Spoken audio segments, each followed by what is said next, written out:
পুরুষ ওরে সাদিক মিয়া, মানে গানটা খুবই ভাইরাল, জনপ্রিয়। তবে গুপ্ত না, সাদিক কায়েম এবার প্রকাশ্যেই কিন্তু ঘটনা ঘটাইছে। তবে স্ত্রীর পরিচয় নিয়ে অনেকটা গুপ্ত গুপ্ত ভাব থাকলেও বাংলাদেশের মিডিয়া আসলে খবর বের করে ফেলে।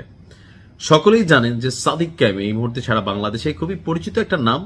ডাকসুর ভিপি, এছাড়া ডাকসুর ভিপি, এর পাশাপাশি ছাত্র শিবিরের কি বলা হয় যে দীর্ঘদিন যাবৎ পাহাড় থেকে ট্রেন্ড এবং পার্বত্য অঞ্চল থেকে উঠে আসা সাংগঠনিক দক্ষতায় ভরপুর একটা ক্যারেক্টার সাদিক কায়েম। গান আছে গুপ্ত পুরুষরে সাদিক মিয়া। এই যাই হোক, এটা পলিটিক্যাল বা মজা নেওয়ার একটা ওয়ার্ড হিসেবে আমরা ব্যবহার করলাম।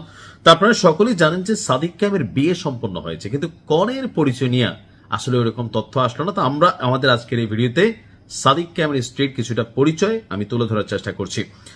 কনের নাম হচ্ছে আনিকা ফারদিন ফরাইজি। নামটা সুন্দর আছে, আনিকা ফারদিন ফরাইজি। আচ্ছা, অর্থ কি একটু কমেন্টে লিখেন, কারণ অনেক সাদিক কায়েমের ফ্যান ফলোয়ার আছেন।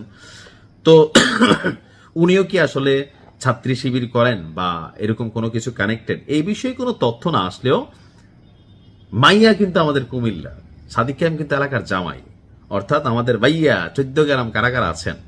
14 গ্রামে আমাদের এই আনিকা ফারদিন ফরাইজির বাড়ি, আর পেশায় তিনি একজন ডাক্তার।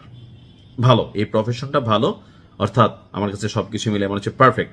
তার বাবার নাম হচ্ছে আয়ুব আলী ফারাইজি।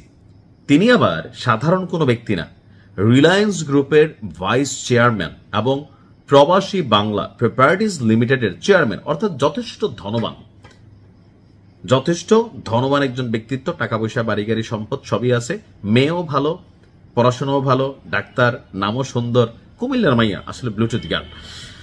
দর্শক, আজকে বিকেলে ঢাকা বিশ্ববিদ্যালয়ের কেন্দ্রীয় জামে মসজিদে সাদিক এবং আনিকার বিয়ে পড়ানো হয়।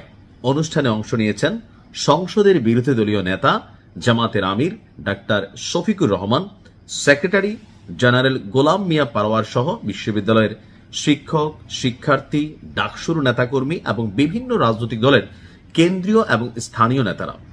বিয়ে পড়ানোর আনুষ্ঠানিকতা শেষে শফিকুর রহমানের নেতৃত্বে সাদিক কায়েম এবং তার সহপাঠীরা শহীদ শরীফ ওসমান হাদির কবরও জিয়ারত করেন। তো 7টার পর রাজধানীর শাহবাগে একটি কনভেনশন হলে বিয়ের মূল অনুষ্ঠানের আয়োজন করা হয়। তো কনের ছবি টবি এখন আসলে ওরকম প্রকাশিত হয়নি, বিয়ের একটা ছবি প্রকাশিত হয়েছে আশেপাশে। তো আমরা আমাদের জায়গা থেকে পুরুষ মানুষ দুই প্রকার, জীবিত, বিবাহিত। এরকম বহু পুরুষ আছে বিয়ের আগে কণ্ঠটা এরকম সাদিক কায়েমের মতন থাকে, পরে কিন্তু ম্যামে হয়ে যায়, কারণ একটা বাড়তি হেডেক না, বিয়ে মানে ভালো। তারপরে যারা আমরা বিয়ে করছি আমরা আসলে বুঝি বিয়ের একুল ওকুল বলতে কি বোঝানো হয়। তো যাই হোক, সাদিক কায়েমের জন্য আমরা দোয়া করি তাদের সংসার জীবন যেন সুখের হয়, আর ফুটফুটে কয়েকটা বাচ্চা কাচ্চা হয়, দেশ জাতির কল্যাণে তারা